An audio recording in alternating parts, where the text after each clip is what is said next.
આજરોજ યુથ કોંગ્રેસ તથા NSUI દ્વારા જે છે કલેક્ટર કચેરી ખાતે જે છે આવેદનપત્ર આપવામાં આવ્યું છે. કારણ કે તમે જોશો કે નવરાત્રીનો તહેવાર નજીક આવી રહ્યો છે. સાથે સાથે વડોદરાના જે ગરબા હોય છે તે જગ વિખ્યાત છે અને દૂર દૂરથી લોકો વડોદરામાં નવરાત્રી રમવા આવતા હોય છે. પરંતુ તમે ક્યાંક ને ક્યાંક જોશો તો આજના જે ગરબાના આયોજકો છે તેઓ દ્વારા જે છે નવરાત્રીના પાસ પર જે છે ઉઘાડી લૂંટ મચાવી દેવામાં આવી છે. ક્યાંક ને ક્યાંક તમે જોશો કે નવરાત્રીના પાસ જે છે તે 5,000, 6,000, 7,000 વેચાઈ રહ્યા છે.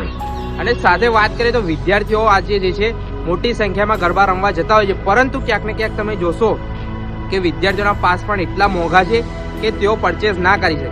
ક્યાંક ને ક્યાંક તમે જોશો મહિલાઓના પાસની વાત કરીએ, મહિલાઓ પાસે પણ ઉઘાડી લૂંટ મચાવી દેવામાં આવી છે.